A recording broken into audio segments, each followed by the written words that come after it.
Welcome into the Vandy Sports Podcast on the 440 Sports Network. I'm your host, Billy Derrick, and today I'll be previewing the 2024 Vanderbilt baseball season. Got a couple of guests coming on. We'll kick it off with Andrew Allegretta, the play-by-play voice for Vanderbilt baseball. You can hear him on 102.5 The Game, also 94.9 The Fan. We talked about maybe some potential breakout candidates, what he's seen from some of the winter scrimmages and even some scrimmages dating back to the fall, and overall expectations for this ball club to see what they can ultimately accomplish this season. And then Joe Healy from D1Baseball.com, also SEC Extra.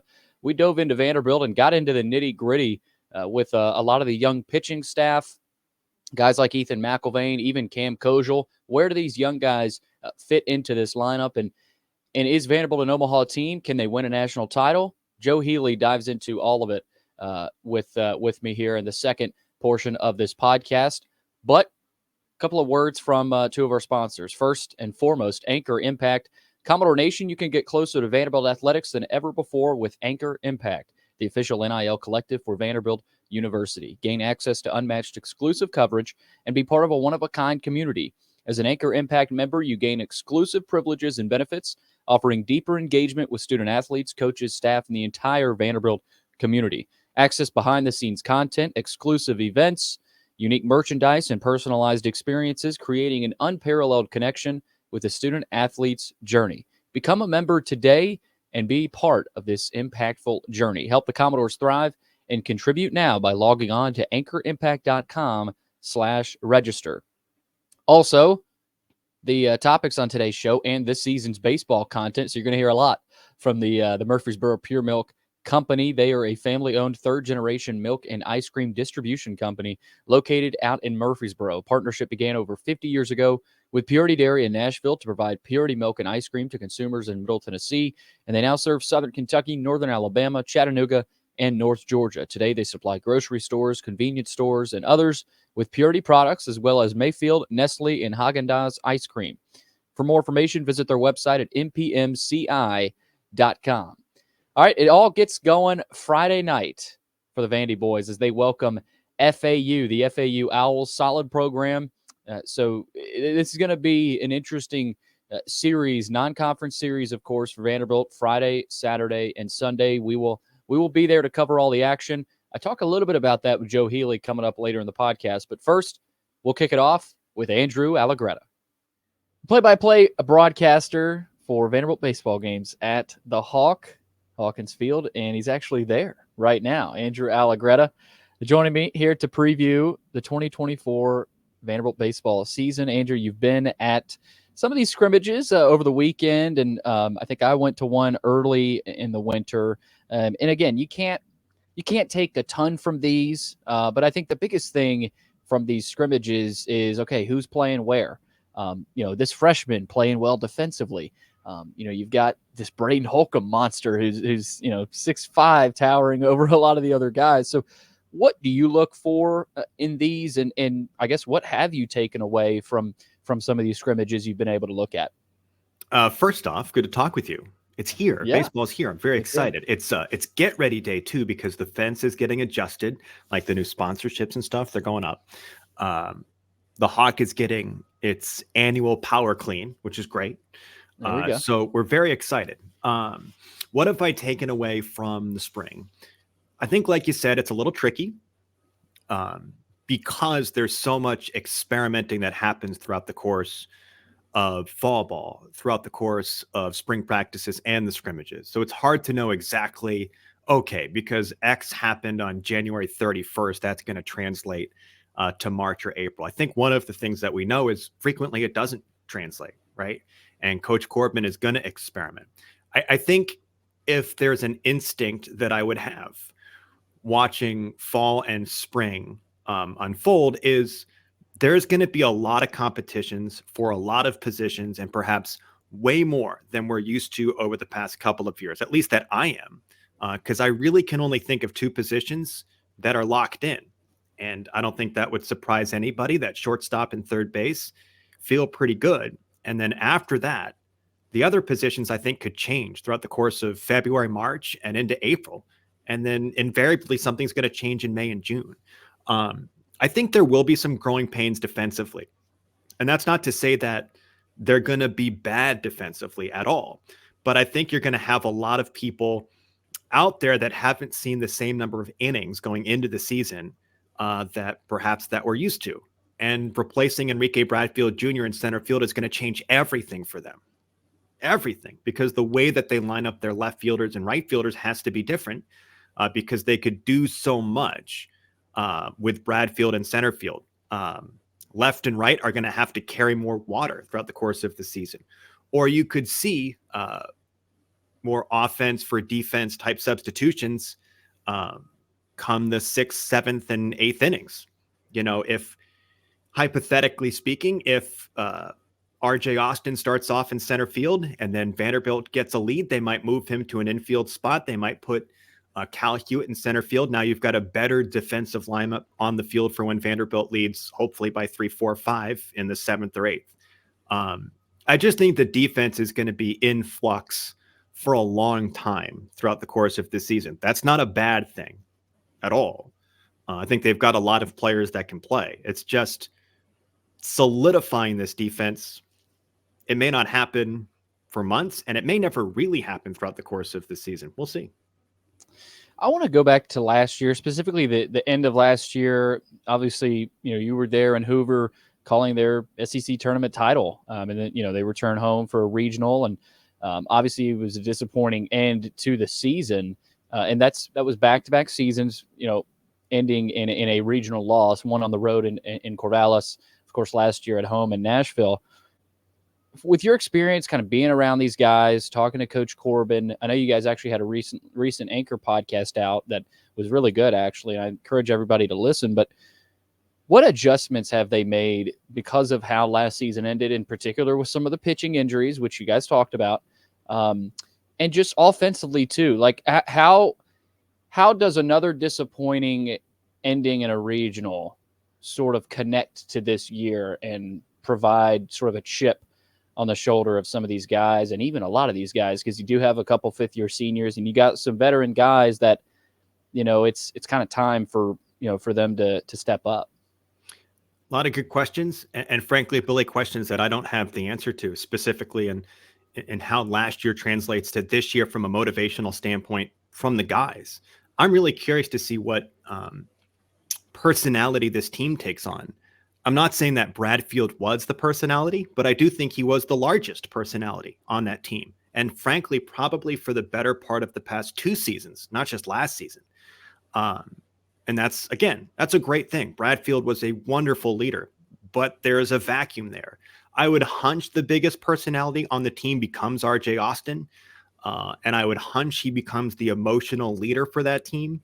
And I'm sure there's more dynamics in that locker room that we don't see, but from the outside looking in, it seems like it's RJ's team vocally. What that means from a wins-loss perspective, I don't know, but RJ feels like a great motor to lead the team, an incredible motor. And that's one of the things Corbin told me in the conversation. It's if RJ Austin is out there taking ground balls during training, he takes 50 ground balls. He doesn't take 40 and then sort of does 10. He does 50 ground balls with intention. And that is a great person to have as your heartbeat. So that's a good thing. In terms of what they've done differently, I don't have specifics for you. But I do know that they have been intentional with how they've trained throughout the course of the offseason. It's a lot of smaller stuff that probably wouldn't resonate with people that can't, lift 400 pounds on a bench press, which is certainly me, because I don't know, 100? No doubt. I don't know. So they're in the weeds on that, and we'll see how it translates. They've also clearly been focused on adding depth to the pitching staff. One of the things that it's interesting. Like, clearly the regional was a disappointment last year. No one's going to deny that. Having said that, the team lost, in effect, its Friday and Saturday starters and still found a way to win the SEC tournament championship and be a national seed. Like, J.D. Thompson, a freshman who I don't think anyone was really expecting much from, was firing pellets versus Florida and Hoover and won the game. It was a really impressive season from that standpoint. And I do like the fact that, as with everyone, like, the standards are so high that you can win the SEC tournament championship. You can miss out on Omaha, and we're talking about what's been done to fix everything. I think the greatest common denominator, and it's probably true every season, is Coach Corbin hasn't lost his edge.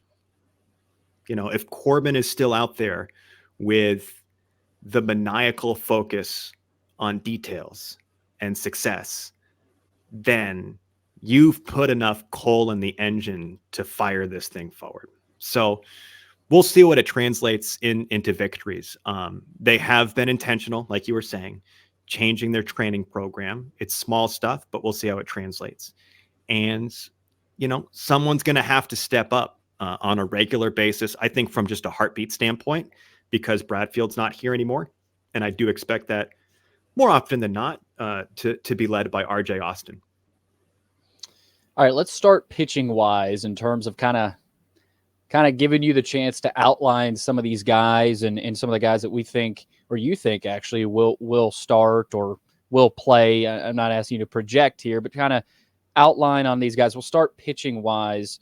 You have Carter Holton, you've got Devin Futrell. I think a big question mark is, where are those guys slotted? Is that your 1 and 2 guy, or is that your day 1, day 2 guy? Sunday wise, you've got a ton of options. Dukanich is in there, Grayson Carter, Ethan McIlvain, Cunningham. You can really go on and on. I mean, Andrew, you could argue 12, 13 pitchers that Tim Corbin has at his disposal to either start, middle relief, close. Another good problem to have, like you said earlier.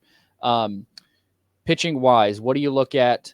Who's maybe even a sleeper, a guy that you think a lot of people may not be talking about, but he could see a lot of time this season? What do you think about the pitching? I mean, I think Andrew Dukanich certainly could be a sleeper. I don't know if it's in the Sunday role, if it's in the Tuesday role, if it's in some other role. From a pure stuff standpoint, like, Andrew Dukanich might have the best stuff on the entire team, right up there with Carter Holton, right up there with Ethan McIlvain. So that's really interesting to me. I think it's really interesting that Vanderbilt goes into a season with 2 potential and draft eligible prospects in Carter Holton and Andrew Dukanich, both of them draft eligible, that have first round potential that nobody's talking about because they came off of injuries. I can project one thing with relative confidence, and it's that this team will do a connective start to the season, meaning that somebody's going to start game 1 versus FAU and probably will only go 3 to 4 innings and then pass the baton. They're going to do that for about a month. Yeah. This is not for as much as some people might want to tag the program. And I don't know that they do it a ton, but I feel like I hear it every now and then.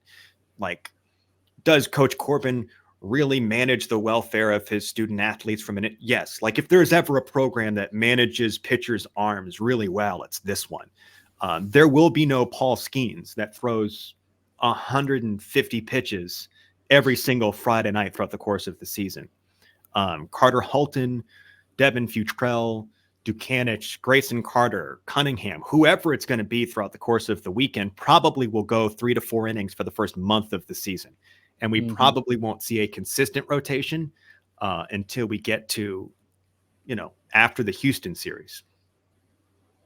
All right, offensively, this is the question I ask. I get asked this a lot. How good are they going to be offensively? And a lot of it is you just got to kind of wait and see. You mentioned guys that have to step up. Some of those guys, for me, are certain guys in the junior class. You look at Davis Diaz, Jonathan Vastine, even Matthew Polk. You have Jacob Humphrey coming over from UMass Lowell. But you got a couple of seniors as well, Jack Bolger, Alan Espinal, in that catching battle.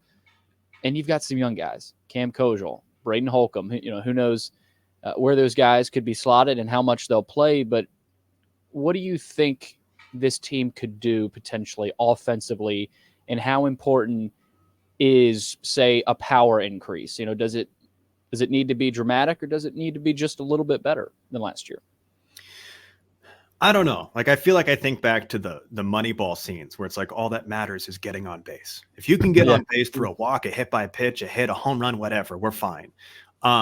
There is obviously a very nice luxury in this league when you face just hellacious stuff to struggle for 8 innings, get a hit by pitch, get a walk, and hit a 3-run home run, and all of a sudden your offense looks fine.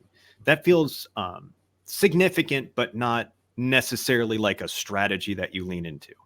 And I don't think they look at it like that. I've talked with Coach Baxter in the past, not necessarily recently, but they clearly care about home runs. I mean, the program set a record back in 2019. It's not like they shrug off hitting home runs. They want home runs. They just don't think about it as, go out there and swing for the fences for 9 innings and we'll be fine. It's managing how you control your bat, how you get to the point of contact, stuff that is beyond my baseball understanding, but they talk about on a regular basis. In terms of the offense, I think there is certainly a very wide spectrum of where it could go. I feel like I could sit here and tell you about 4 to 5 to 6 guys that could be double-digit home run guys. If Davis Diaz is a double-digit home run guy, Coach Corbin's not surprised. If Jonathan Vastine is, I don't think they're surprised. If Troy Lanief is, I don't think they're surprised. If Jack Bolger is, I don't think they're surprised. If Braden Holcomb is, I don't think they're surprised. There's just a long list of guys that could be that, but we'll need to show it. And I think the defense and the offense kind of goes hand in hand, which is why I'm so curious to see how the first couple of weeks of the season shake out. Just because, Coach Corbin always talks about the fact that defense gets you on the field and your offense keeps you there. How he manages defensive growth within the potential to score runs will be really interesting. I guess a very specific example of that would be the right side of the infield. If Cam Kojal plays a lot of second base and Chris Maldonado plays a lot of first base, seems plausible. But their defense will need to mature. Chris, I don't think, is naturally a first baseman. Now, they got there with Dom Keegan, and they got there with Parker Nolan. So they've got a history of teaching that position. Mm-hmm. But Chris is going to need some time in game action to see a lot of ground balls. And Cam Kojal, very talented. And there's a lot of confidence in the building about his offensive approach. Someone told me that he's unique in the sense that he looks like a left-handed hitter with a very flat bat path that can get to fastballs. And then all of a sudden, someone throws him a curveball down at the knees, and both intellectually and instinctually, he can drop the bat head and get to it. That's advanced from a freshman. So there's optimism about his offense. But I think his defense is going to need some time. So how Coach Corbin manages offensive output with growing into the defense, it's going to be interesting for about a month. Player comp for you for Cam Kojal. I don't know if you remember Ethan Paul played at Vanderbilt. I don't know if you've heard of him. Very familiar with the name. Very familiar with the name. So I could see that. That's a little player comp for you for Cam Kojal. All right, Andrew, let's finish it up with this SEC baseball. I mean, I'm jealous of you. You get to travel to these gorgeous ballparks with all kinds of different atmospheres, which is going to be fun for you. It's a challenge every year for Vanderbilt, obviously. We know that. But what are you most excited to see about this team this season under Tim Corbin? I'll give you 2, and I think I'm cycling back to kind of where I started, because sometimes we get so in the weeds, which is great, trying to figure out what the team is, and then you zoom out and you try to figure out what the headline stuff is. I think RJ Austin's a really special player. And I don't know that we've talked about him enough going into the season. I don't know that he's going to hit 350 with 20 home runs. That's not really what I'm saying. I just think he could be the leadoff guy or the number 2 hitter for the bulk of the season. And he finishes with a batting average close to or above 300. And he's in the middle of everything for this team. If you told me, and I don't know that he's going to win the award, but if you told me that RJ got votes for SEC Player of the Year, I'm not going to be shocked. Like, there's so much in front of him, right? With Jack Caglione and Lavalette down at Texas A&M. Montgomery at Texas. There's so many people in front of him in that conversation. But if he had that kind of season because he's that kind of player, I wouldn't be shocked. I'm really curious to see how he handles and leans into his sophomore season, which is always hard because now teams have a scout on you. And then the other one is I'm just so compelled to see how Carter Holton and Andrew Dukanich, Holton specifically, but both of those guys come back from their injuries from a season ago because, again, both are draft eligible. Dukanich, a draft eligible sophomore, and both of them have first round stuff. Like this team is interesting, really interesting. And I don't know if there's a year comp that you might be able to come up with, Billy, but it may be lacking that top 10 overall draft pick, but it is stacked with guys that could sneak into the back end of the first round or second and third rounders. Like Davis Diaz falls into that category. Vatstein falls into that category. Chris Maldonado is draft eligible. He might be a little bit further down the list. But you've got pitchers up and down that all fall into that category. It's Grayson Carter, Devin Futrell, Carter Holton. It's really compelling. But RJ Austin and how Holton, and then to a slightly lesser extent, Dukanich come back from their health concerns a season ago, I think could move the needle significantly for the team. Yeah, honestly, go back to 2014, maybe. I mean, I know they won the national title. I'm not trying to say Vandy's going to win the national title this year, but pitching-wise, just the depth. I'm sure you've talked to people in 14 and 15 where heading into the season, you may not have looked at it and gone, okay, that's the best pitching staff in the country, but it can be. And in 2014, they held up that end of the bargain. And Coach Corbin compared Ethan McIlvain to Carson Fulmer, a guy that was on those teams. So there's a lot there. And again, we've talked about it. I think a big theme is that these are good problems to have. These aren't like Coach Corbin also laughed about it. He said, these aren't concerning me. Like I'm not staying up at night about these issues because not every program has these problems. No, I remember doing an interview before the Oklahoma State series a couple of years ago, and it was, I think, a top 10 matchup to open up the season. And Vanderbilt lost 2 out of 3. And, he made the point, like, we've got a lot to handle with Oklahoma State because they're good. But then he paused and he goes, but they also have to deal with Vanderbilt. And we can say that over and over again about the SEC. Like LSU's still good. Florida's still good. Texas A&M has loaded itself up. Tennessee might take a step back, but they're still, guess what? Everyone still needs to deal with Vanderbilt. And Vanderbilt will need, I think, some people settling into roles offensively and getting comfortable defensively and hopefully managing the health aspect. Do people talk about the fact that Florida went the entire season with the same fully Friday, healthy, Saturday, and Sunday starters from week 1 of the season all the way through Omaha? That's insane. Unheard of. Yeah. It's apps and Paul Skeens, incredibly talented, never needed to miss anything. Dylan Cruz never needed to miss anything. That's always an X factor. But everybody else is still going to have to deal with Vanderbilt. Man, it either way, it just feels good to talk baseball again. February 16th, FAU coming to Nashville. Hopefully the weather stays like this. It won't, but I mean, I would love if every day felt like this in the last few days, that'd be great. But either way, we're talking baseball, and it all starts February 16th, just under 10 days away. Andrew, thanks for taking the time. Looking forward to the season. Thanks, Billy. A very quick plug. For those that listen on the radio, certainly we appreciate you sticking with us. There's going to be a lot of flexibility with which station we're on. But as in the early part of the season, that settles in. But 102.5 The Game, 94.9 The Fan. Every now and then we're going to have to pop down to 102.1 The Ville because, the Preds and women's basketball are playing at the same time. But as always, you can download the Vanderbilt Athletics app and listen to it there as well. It's crossover season. Yes, there sir. you go. For the next month or so. That's Andrew Allegretta previewing the 2024 Vandy Boys. Closing out the final week before Vanderbilt gets it going against FAU at Hawkins Field. We've got Joe Healy now on the podcast from D1Baseball.com. Also, SEC Extra with Mark Etheridge. If you're going to subscribe to one thing this year and you're an SEC baseball fan, that's what you should do. I did it. And I was like, man, because I'm not honestly just subscribed to a ton, but that's the best subscription I've got. So love what you guys are doing. over at SEC Extra. And thank you so much for taking the time. Baseball's almost here, man.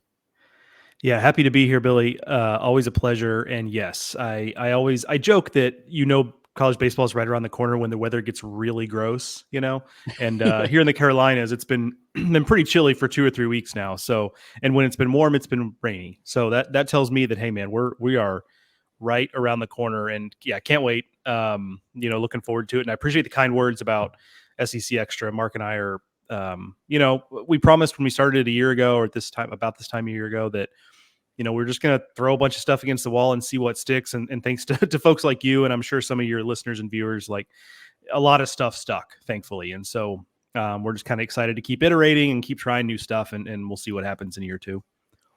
Yeah, I want to kick it off with that. What do you guys have planned? Maybe some things differently that you guys didn't do last year that you've added to the, not that you guys didn't do enough last year, because I'm sure it was a lot and super, super busy for you guys. But what do you have new to SEC Extra this year?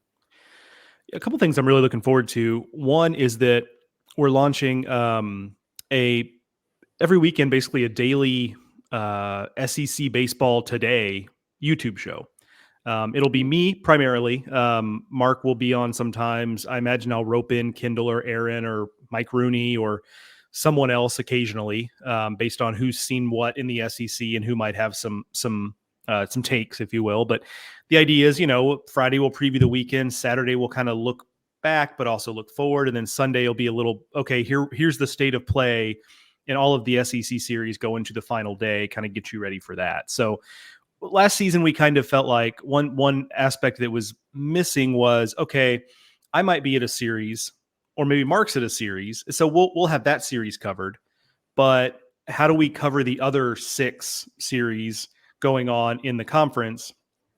Well, that's more than just a line or two here and like some sort of recap post, which those are a dime a dozen and not really helpful. And we're trying to really dig deep. So that was a response to the idea of how do we make content for our subscribers and for just casuals who maybe are interested in subscribing that is more instantaneous, a response to what's happening right now. We were doing a good job previewing.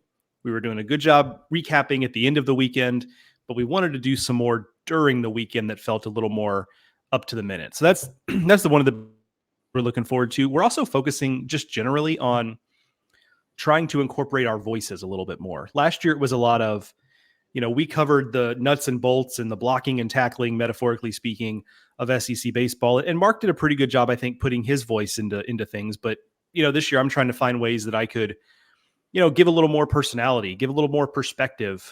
Sure, I'm going to still do a lot of the reporting and just the game stories and profiles and things like that.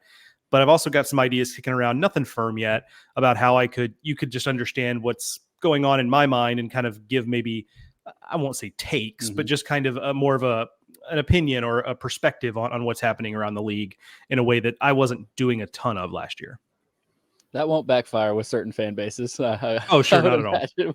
Not at all. The hot takes, but yeah. But no, Joe. Honestly, really love the work, and again, I'm hoping that more people subscribe, especially on the Vandy side of things, because you guys cover Vanderbilt just like you do Missouri, honestly, and I think that's the best part about what you guys do. Let's start with Vandy, of course, the Vandy Sports Podcast. I might want to do that. You were at the Wake Forest Vanderbilt scrimmage, which was loaded with talent. I walked into the Hawk and walked right by at least 15 MLB scouts. And, you kind of got the vibe of, okay, there's a lot of talent here. Corbin, of course, talked about that at the end of the scrimmage.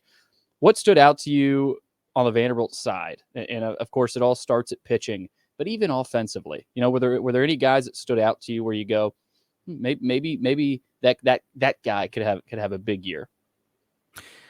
I mean, the first guy that stands out physically is Braden Holcomb. I mean, he looks like a big leaguer right now, and it kind of remains to be seen what his role ends up being. He's going to have to swing and miss less than, he historically has, but he's a big power bat. So there's going to be some swing and miss. You're never going to get rid of all of that. But for Vanderbilt to be as good as it can be offensively, I have a feeling he's going to have to be a part of it. In the big picture offensively, it's a little bit of I think you can look at it either way. I love the athleticism. You've got a lot of guys who can do a lot of things really well. You've got a lot of positional versatility. You've got a lot of guys. You don't have any, Enrique Bradfield type runners, but you have a lot of guys who can run a little, right? You've got RJ Davis and you've got Vastine, you've got Davis Diaz, you've got Jacob Humphrey, so you've got Cam Kojal, another freshman, all guys who are athletic, can play a bunch of positions, can run a little bit, hit profiles over power profiles. And so I think the positive of that is that I think that makes Vanderbilt a little bit injury proof in a certain way on the lineup side of things, because you can move some pieces around. And they can also speed up a defense, right? Because if they're putting the ball in the play, they can run a little bit, they can make things happen. The downside of that, though, is it does feel like there is a little bit of redundancy there to some degree. And I'm not saying you necessarily have to have a guy, a stereotypical first baseman who's big and lumbering and can't run, and a third baseman who has good hands and a good arm but doesn't have any sort of lateral quickness. Like, those stereotypes aren't necessarily the best way to go about it, but you would like maybe to have a little more physicality, right? And I think that's been a big talking point with Vanderbilt in the fall and the lead up to this season is, hey, this is the SEC where, unless you're Kentucky last year, which, we can have a debate on whether that's sustainable year to year for them, you're looking at a lot of physical teams. And I think we've kind of learned that, you don't have to live and die by the 3-run homer, but it sure is nice if you can get bailed out by one every once in a while. So that to me is a question offensively, and I think that's the question a lot of people have offensively. But I will say that I think people are underestimating how effective this offense could be. I mean, look, in conference play last year, Vanderbilt second in the conference in batting average. And I get the batting average is okay. We could, again, we could litigate how much we want to look at batting average as a telltale stat, but it's not nothing, right? So that's kind of the question offensively. And, we can transition to the mound, but I'll just say generally on the mound, it's like stuff never is a problem at Vanderbilt, but man, it was just dude after dude after dude after dude in terms of stuff. And what I like is that you've got polish, right? I mean, Futrell obviously is about as polished as you get. He's polished like a diamond. I mean, scouts actually wish he had a little more stuff because if you take a tick or two more in stuff and take Futrell's poise, command, variability in his repertoire, you've got like a first round talent, but his stuff just isn't quite there. Holton has plenty of polish. He's got more stuff, but he's got plenty of, but then you've got like the Grayson Carter, Bryce Cunningham guys, where it's just like arm strength. And hey, if we can get these guys in the zone, if we can get their breaking stuff to be a little bit better, there's that. So I like the different looks they have there. And man, the ceiling is really, really high. I do think there is some downside risk with the staff a little bit. If those types of guys don't, the Carters, the Cunninghams, et cetera, don't kind of take another step. But man, the ceiling is as high as any team in the conference, I think, on the mound. Yeah, let's keep it rolling on the mound. We'll kind of go offensively a little bit later, but because we could talk about this pitching staff for probably an hour or so. But in the rotation, you got to imagine Carter Holton is your ace. After that, I've talked to a lot of people that have told me Futrell is the number 2 guy, but we don't know. Who knows if Ethan McIlvaine later in the season develops into this star as Corbin compared him to Carson Fulmer, and Fulmer ended up, proven to be a star, of course, an MLB player. You've got, as well as, McIlvaine, you've got Cunningham, like you said, you've got Carter, you've got Dukanich still, who's uber talented. So what do you think this rotation, like week 1 SEC play, week 1, I'm in football mode, but opening series SEC play, if you had to make a gut prediction what this rotation might end up being, what would be your conjecture there? Yeah, I think Holton and Futrell are, unless they decide to really just kind of play some, I don't want to say play some games, that has a negative connotation, but mess around a little bit and see what's what. I have to imagine it's Holton and Futrell those first 2 days in some order. Those guys are just too proven. It's probably it's almost certainly the most proven 1-2 in the SEC. I'd have to like really dig into that, but I feel like that has to be the case. And then in the third spot, I kind of think Dukanich is the guy there.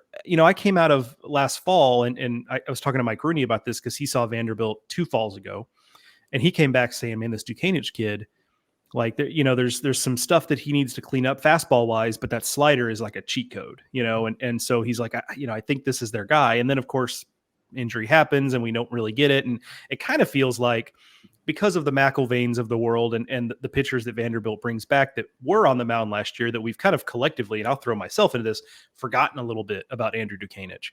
So yeah, I think he's the third guy because I do think there's some element of wanting to see what you got there. And figuring that out before we move on to some other options. Now, I think you and I both know that early season college baseball, you do see a lot of tinkering. Like that's not, it's not going to be crazy if we see something totally wonky and we get piggyback starters or whatever. And those midweek games early in the season end up being kind of valuable tests as well. So especially if the weather sucks, right? I mean, like if the weather's really terrible on a Saturday, it could be, well, we don't want to put this freshman out there when it's 38 degrees and raining sideways.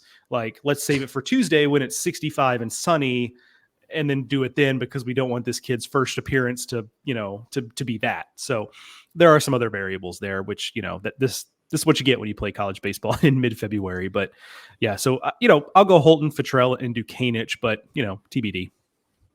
Yeah, who knows? I want to get into the bullpen, and who knows with the bullpen either, because if Dukanich is that third guy, then, okay, you point to guys like Cunningham, Carter, David Horn is a guy I don't think we've mentioned. McIlvain, I guess, could eventually come out of the pen there. But say Cunningham is your game three guy, then you would kind of force Dukanich into a bullpen role, but they got to find a closer as well. But I want to ask you that question there. Do they have to find a closer? I mean, every team doesn't have a kind of a lockdown closer where they know, hey, this guy is finishing this game off if we're ahead. Obviously you'd like to have a closer, but if you were kind of handicapped, maybe a potential closer for this team, who would you think? I think I'd go McIlvain, honestly, because I think there's an element of wanting to, maybe it's not in the rotation. Maybe if Vanderbilt was starting from scratch in the rotation, maybe they put McIlvain in there and hey, let's see what you got, kid. I do think they want to put him in high leverage situations. I just don't know that it doesn't have to be the rotation, right? And we know that stuff plays up. I mean, there's two pitchers I saw this fall who just blew me away. Two freshman pitchers. One is McIlvain. The other is Liam Peterson at Florida. One of those two guys I think is going to end up being the best pitcher in the SEC, freshman pitcher in the SEC this season. And so McIlvain's got the stuff. He's got the mentality. I mean, you heard a lot of that stuff about him, just that, he wants to be out there. He's competitive. He's got the demeanor you're looking for. And that all that stuff kind of sounds like closer, right? Yeah. And also, I mean, he is eventually, the idea I'm assuming is to eventually have him be a starter. He has the look of a future Friday guy. You make a great point. Like, closer does not mean, hey, 3 outs and you're done. It can in certain situations. There are guys like that. But if he's a guy they want to eventually stretch out, he could be a 6-out closer. He could be a, hey, get us out of this jam in the 7th, and then let's just see how long we can go.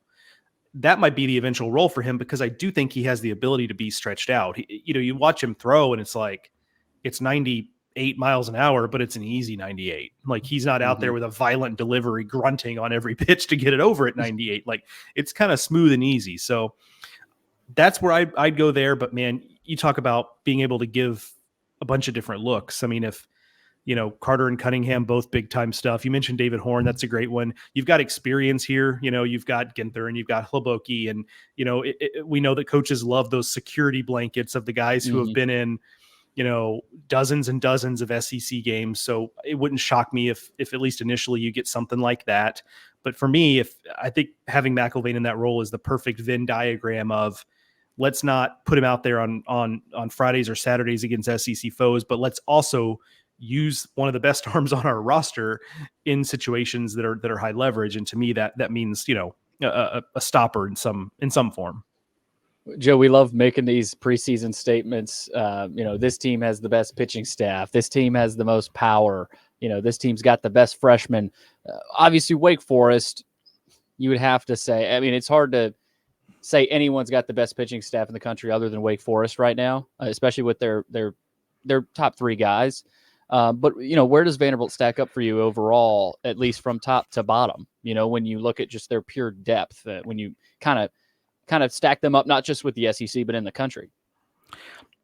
Probably top. The depth is where it's at. I mean, they have high end guys too, but the depth is what stands out to me. Put a pin in that for a second. I'll answer your question more directly though.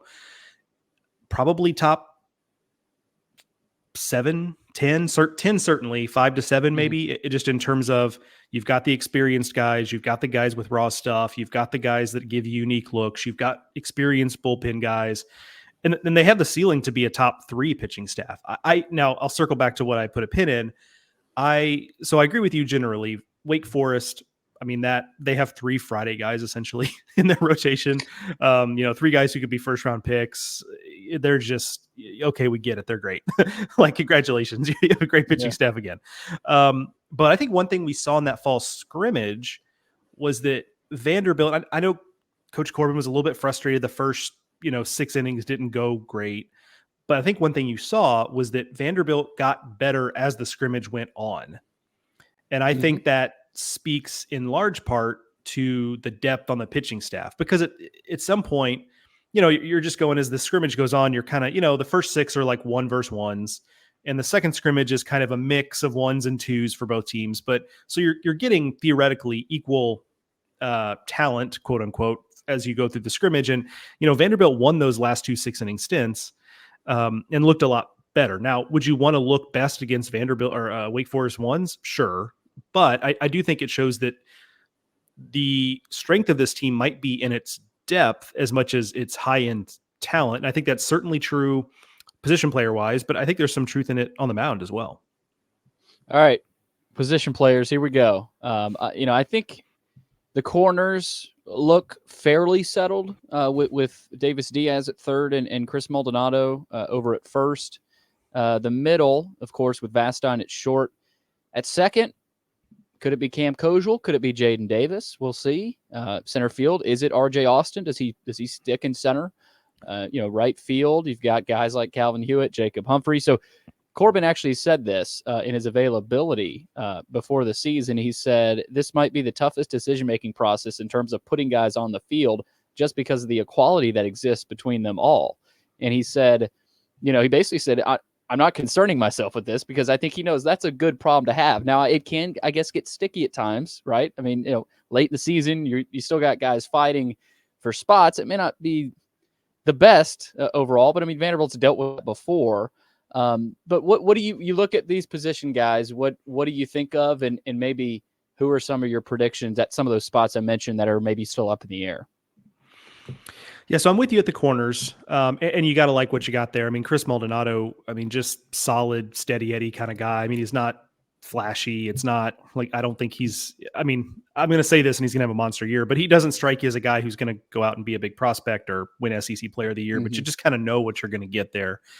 And Davis Diaz, you've probably seen some of the similar, I know it's been talked about around Vanderbilt, so you've probably seen some of these stats, but hit the ball harder than anybody on the club last year. His batting average on balls in play was abnormally low. I mean, something like 220 or something. That's just, 300 is kind of an average number there.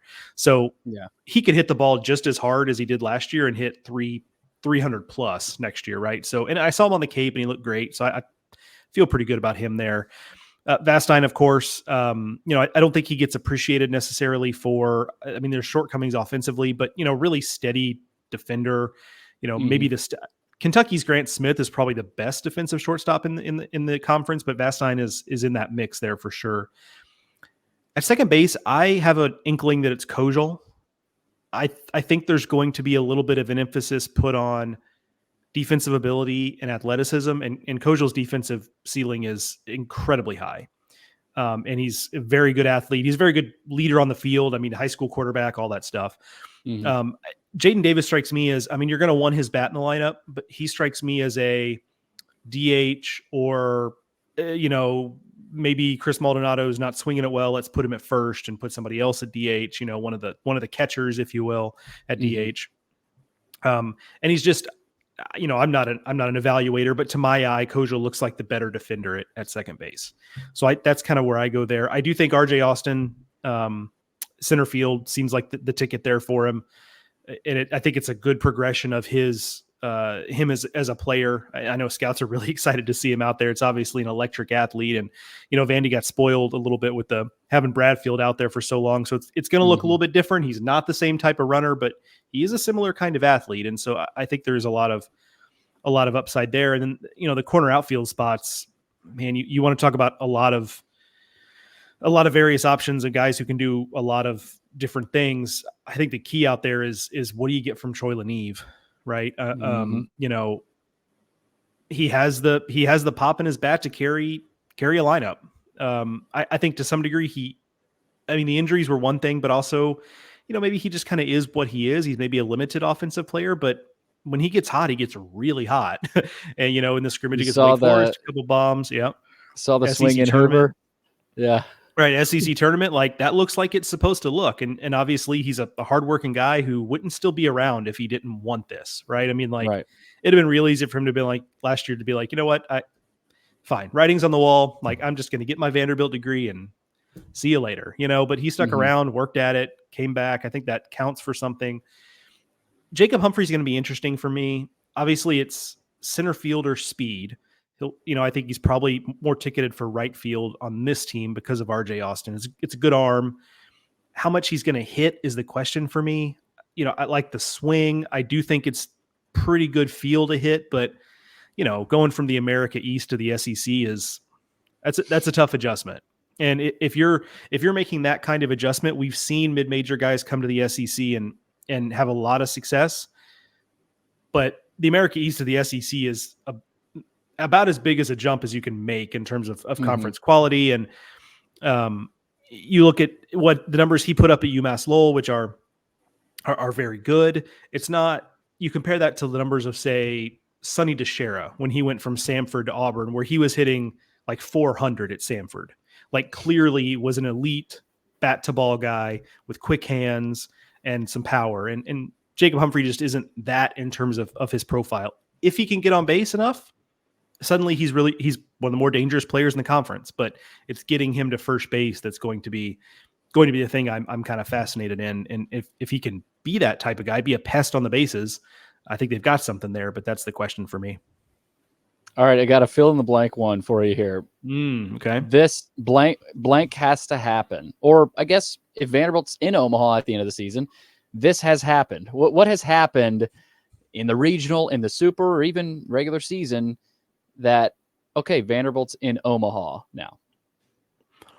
So I think I'll give you two scenarios. The one that strikes me as most likely is the pitching is so overwhelming that basically it's 2023 Kentucky on steroids, where it's like they steal some bases, they put a ton of pressure on defenses, they lead the SEC in batting average, even though they don't hit a ton of home runs. They're hitting doubles and triples, and the pitching is far and away the best staff in the SEC, and that's how they get to Omaha.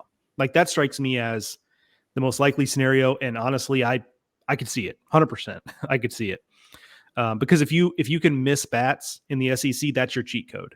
Like you just can't. It's such a tough needle to thread if you're trying to pitch to contact in the SEC, because the ball is flying. There's a lot of ballparks that are very offensive. Shout out to Neyland Stadium. That's the football stadium. Lindsey Nelson Stadium in Knoxville. The ball flies out of there. So like there are a lot of offensive ballparks in the SEC. You can't sit there and try to sink or slider your way to winning games, unless you're just an elite guy. You got to miss bats, and the pitching staff can do that. So that's scenario number one. Scenario number two is that because folks like you and I are not trained eyes, we're not coaches, we're not MLB scouts, we just don't see some of the latent potential on the position player side. And this actually ends up being, there's a couple of stars in the waiting, whether it's Davis Diaz, he is hitting the ball hard, and now it's translated to him hitting 12 to 15 home runs and hitting 320, right? And RJ Austin is a menace in the same way that Enrique Bradfield was, and he's hitting 350 and he's stealing 35, 40 bases, whatever it is. Troy Leneve is healthy and he's a double-digit home run guy. So that's the other part, is that actually this team was pretty well balanced, and it's just that these guys that had some latent potential that hadn't quite reached it kind of all come together in 2024 and reach that potential together. I like it. I like it a lot. All right, before we wrap it up, Joe, where does Vanderbilt fit? I'll narrow it in the SEC East. We know the entire SEC. Of course, they'll be going to 16 next year, which is a whole other conversation. But where does Vanderbilt fit in that division? Because it will be improved, but it feels like, I think you would agree, it's sort of a tiered division with maybe the top three. And then overall SEC outlook, kind of what are you expecting from the conference this year? So I'll take the second one first. Last year we went into last season kind of looking at, okay, LSU 1, Tennessee 2, and then what, right? And it didn't necessarily play out that way. Tennessee had their struggles. Even LSU, frankly, had their struggles until they kind of sorted it out late, obviously. This year feels different in that, we've got Florida, Arkansas, LSU, Vanderbilt, Texas A&M, and Tennessee all in the top 10. And with those teams, I have some inklings. Like, I could tell you I definitely like Florida more than I like Tennessee, for example. But really, within those 6 teams, shake them up in a bag and pull them out in whatever order you want. Because I think you can find legitimate reasons to like one versus any of the others at any given time, and then vice versa. So that's kind of what to expect. Is it's like the SEC is always kind of a dogfight. This year feels particularly so. That said, in the East, I don't think there's anyone but Florida at this point I would take ahead of Vanderbilt.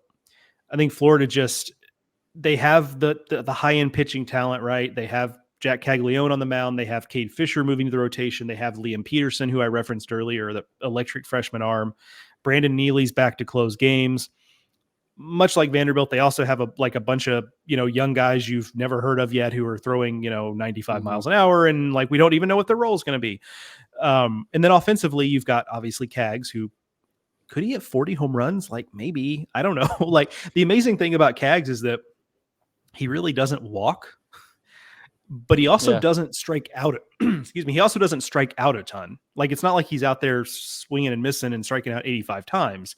So he's clearly putting the bat on the ball. So if he can be a little more selective, who's to say he couldn't hit 35, 40 home runs, which is just insane. I mean, we haven't seen those numbers in college baseball since Lance Berkman was running around at Rice 20 years ago. So that would, that would be pretty incredible. But they brought in Colby Shelton.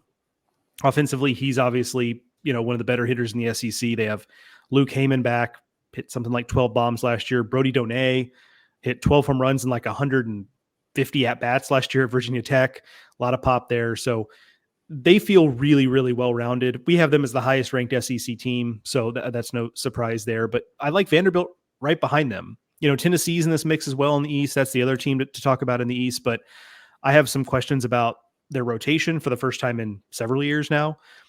It's Drew Beam is back, and you like that if you're a Tennessee fan, but they have questions behind him. Now they've got talent, obviously it's Tennessee, but they do have questions there. And then offensively, it's, is Christian Moore ready to be the guy in their lineup? Is Blake Burke going to take a step forward? Because Blake Burke's numbers on paper look okay last year, but in SEC play, it wasn't great. It's 207 or 209 in SEC play with 5 home runs.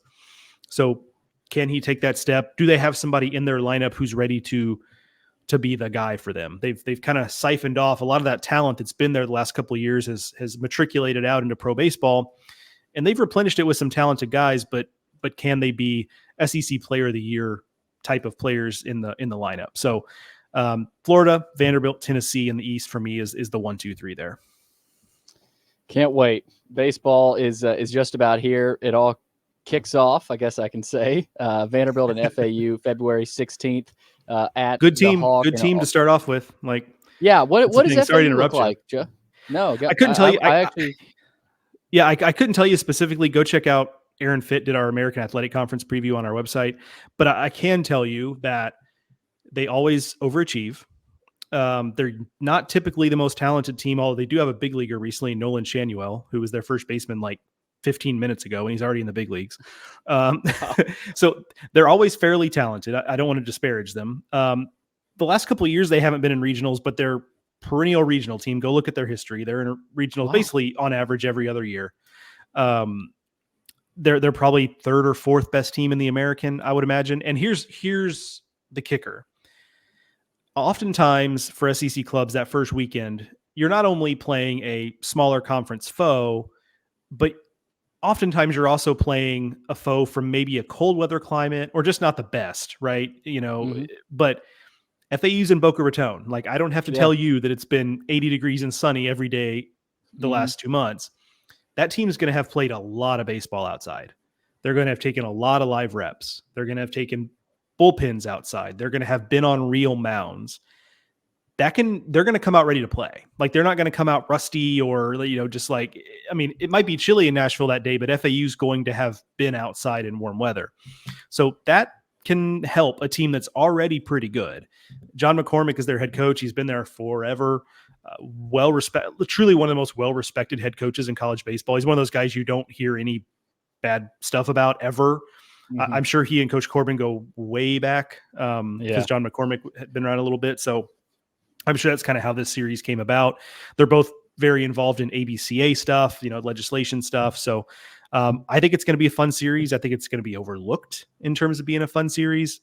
Vanderbilt should win the series and maybe even sweep, but this is not going to be a series. And I'm sure Corbin and his staff know this. This is not going to be the type of series where Vanderbilt can just like walk out there and swagger onto the field and say, hey, we can, we can just out talent these guys. They are more talented, but that doesn't mean you're just going to roll over them. It's a good program. Look at that. We get our Vanderbilt breakdown and FAU breakdown in a basically a series preview. Everything Vanderbilt fans would want in an episode. But that's Joe Healy on D1Baseball.com. Joe, real quick, tell people how they can find you and your guys' stuff at SEC Extra. Yeah, social media at Joe Healy D1, simple enough there. And then head to D1Baseball.com, click the SEC Extra tab at the top of the page. If you've not subscribed, first of all, thank you to those who have. Truly, truly greatly appreciate it. I don't for a second take for granted that I get to do this for a career. This is not a real job, but I get to do it. And I'm forever thankful that I do get to do it. I love it. Mark feels the same. I'll speak for him there. But if you've not, we'd be humbled if you gave us a shot. Derrick, Billy mentioned it that, we try to cover all 14. And so that means we cover Vanderbilt because, hey, that's a great program. They've been great forever. But, we try to cover Mizzou with the same intensity we do Vanderbilt. We cover Kentucky with the same intensity we do Florida. That's kind of the goal we came in with it because it keeps us sharp. It keeps us on top of what's happening all around the country. So I get that your listeners are going to be mostly interested in the Vanderbilt side of it, but we hope along the way you'll find some cool and interesting stories in the rest of the conference that you might be interested in. We might be able to rope you in with. So like I said, if you've not jumped on board, we would be humbled if you'd give us a shot. And I can promise you we're working hard to try to bring the best content we can to you every day. Love it. Thanks, Joe. Enjoy opening day. Thanks, Billy. I appreciate it, man. Anytime. Okay.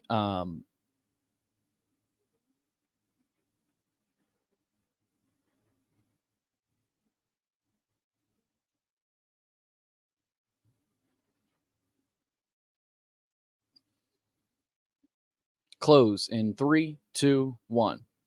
Couple of great interviews there with Andrew Allegretta, play-by-play voice, Vanderbilt Baseball, and Joe Healy, who is one of my favorites over there at D1Baseball.com. He was, of course, at that scrimmage between Vanderbilt and Wake Forest, and he's got the insight on Vanderbilt baseball. So great to catch up with a couple of informative voices ahead of this baseball season. And finally, this podcast has always been free, and we plan for it to always be free. So here's how you can help keep it that way. Firstly, give the podcast a review and a 5-star rating. That helps us get noticed. If you're listening and haven't subscribed to VandySports.com, please do. It's $99 a year and helps us tremendously. Subscribe to our Vandy Sports YouTube channel. Lots of great content over there. That's free as well. And if you're interested in sponsoring the show, email Chris Lee at chrislee70@gmail.com. Thanks for listening. We'll catch you again soon with more episodes of the Vandy Sports Podcast.